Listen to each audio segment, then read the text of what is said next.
ಮಾಜಿ ಸಚಿವ ಕೆ ಗೋಪಾಲಯ್ಯ ಅವರು ನನ್ನ ಜೊತೆಗಿದ್ದಾರೆ. ಈಗಷ್ಟೇ ಮತದಾನವನ್ನ ಕೂಡ ಮಾಡಿದ್ರು. ಸೊ ಅವ್ರನ್ನ ಮಾತಾಡಿಸ್ತಾ ಹೋಗೋಣ.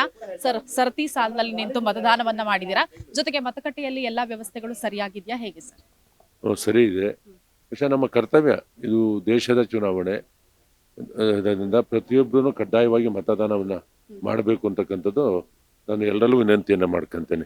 ಇವತ್ತು ನಾನು ವಿಶೇಷವಾಗಿ ನಾನು ಕೇಳ್ಕೊಂತಕ್ಕಂಥದ್ದು ನನ್ನ ಕ್ಷೇತ್ರ ಮತ್ತು ರಾಜ್ಯದ ಜನತೆಗೆ, ಈ ದೇಶದ ಸುಭದ್ರತೆಗೆ, ಅಭಿವೃದ್ಧಿಗೆ ಭಾರತೀಯ ಜನತಾ ಪಕ್ಷ ಮತವನ್ನ ಕೊಡಿ, ಮೋದಿಜಿಯವರ ನಾಯಕತ್ವದಲ್ಲಿ ಅಂತಕ್ಕಂಥದ್ದನ್ನ ನಾನು ವಿಶೇಷವಾಗಿ ಇವತ್ತು ಕೇಳ್ಕೊಳ್ತೇನೆ. ಇವತ್ತು ಮಗನ ಮದುವೆ ಇದೆ, ತಾವು ಕೂಡ ದಂಪತಿ ಸಮೇತ ಅದ್ದೂರಿಯಾಗಿ ರೆಡಿಯಾಗಿ ಬಂದು ಮತದಾನ ಮಾಡಿದ್ರಿ. ಮಗ ಕೂಡ ಮತದಾನ ಮಾಡ್ತಾರಾ, ಹೇಗೆ ಸರ್? ಖಂಡಿತ ಕಡ್ಡಾಯವಾಗಿ ಮತದಾನ ಮಾಡಬೇಕು. ಅವರು ವಧುವರು. ನಾನು 11 ಗಂಟೆ ತಿರ್ಗ ನನ್ನ ಕ್ಷೇತ್ರದ ಎಲ್ಲ ಭಾಗಗಳಲ್ಲಿ ನಾನು ಸಂಚಾರ ಮಾಡ್ತೇನೆ. ನನ್ನ ಮುಖಂಡರುಗಳು ಕಡ್ಡಾಯವಾಗಿ ಎಲ್ಲರೂ ಮದುವೆಗೆ ಬರೋದಿಲ್ಲ, ಎಲ್ಲರೂ ಚುನಾವಣೆಯಲ್ಲಿ ಭಾಗವಹಿಸ್ತಾರೆ.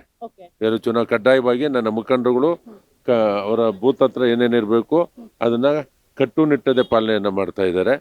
ನಾನು 11 ಗಂಟೆ ಕಾರ್ಯಕ್ರಮ ಮುಗಿಸಿ ನನ್ನ ಕ್ಷೇತ್ರದಲ್ಲಿ ನಾನು ಇಲ್ಲೇ ಇರ್ತೀನಿ. ಇದನ್ನ ತುಂಬಾ ಜನ ಅನ್ಕೊಳ್ತಾರೆ, ನಾವೊಬ್ರು ಓಟ್ ಹಾಕಿಲ್ಲ ಅಂದ್ರೆ ಏನ್ ಆಗಲ್ಲ ಅಂತ. ಅಂತವ್ರಿಗೆ ಏನ್ ಹೇಳ್ತೀರಾ ಸರ್? ಈ ದೇಶದ ಭವಿಷ್ಯವನ್ನ ನಿರ್ಧರಿಸ್ತಕ್ಕಂಥ ಒಂದೊಂದು ಓಟು ದೇಶದ ಭವಿಷ್ಯವನ್ನ, ದೇಶದ ನಾಯಕತ್ವವನ್ನ ನಿರ್ಧಾರ ಮಾಡ್ತಕ್ಕಂಥದ್ದು. ಒಂದು ಓಟಲ್ಲಿ ಸೋತಿರ್ತಕ್ಕಂಥ ಅನೇಕರಿದ್ದಾರೆ. ಅದರಿಂದ ಪ್ರತಿಯೊಬ್ಬರೂ ಕಡ್ಡಾಯವಾಗಿ ಓಟ್ ಮಾಡಬೇಕು. ಜೊತೆಗೆ ನಾನು ವಿಶೇಷವಾಗಿ ಏನು ಹೊಸದಾಗಿ ಮಾಡ್ಕೊಂಡಿರ್ತಕ್ಕಂಥ ಯುವಕ ಯುವತಿಯರೇನಿದ್ದೀರಿ, ನಿಮ್ಮ ಭವಿಷ್ಯ ನಿಮ್ಮ ಕೈಯಲ್ಲಿದೆ. ದಯಮಾಡಿ ತಾವೆಲ್ಲ ಮೋದಿಜಿಯವರ ನಾಯಕತ್ವಕ್ಕೆ ಮನ್ನಣೆಯನ್ನು ಕೊಡಿ.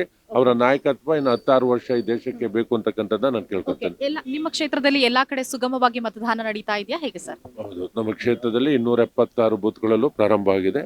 ಈಗಾಗಲೇ ಎಲ್ಲ ನನ್ನ ಮುಖಂಡರುಗಳು ಅಲ್ಲಿ ಬೆಳಿಗ್ಗೆ 6 ಗಂಟೆಗೆ ಹೋಗಿ ಟೇಬಲ್ ಹಾಕಿ ಕುಳಿತಿದ್ದಾರೆ. ಇದನ್ನ ಶಾಂತ ರೀತಿಯಿಂದ ಚುನಾವಣೆ ನಡೆಯುತ್ತೆ. ಇದಿಷ್ಟು ಕೂಡ ಮಾಜಿ ಸಚಿವರಾಗಿರುವಂತಹ ಕೆ ಗೋಪಾಲಯ್ಯ ಅವರ ಮಾತು. ವಿಡಿಯೋ ಜರ್ನಲಿಸ್ಟ್ ಸಂದೀಪ್ ಜೊತೆ ವೀಣಾ ಸಿದ್ದಾಪುರ್, ಕರ್ನಾಟಕ ಟಿವಿ, ಬೆಂಗಳೂರು.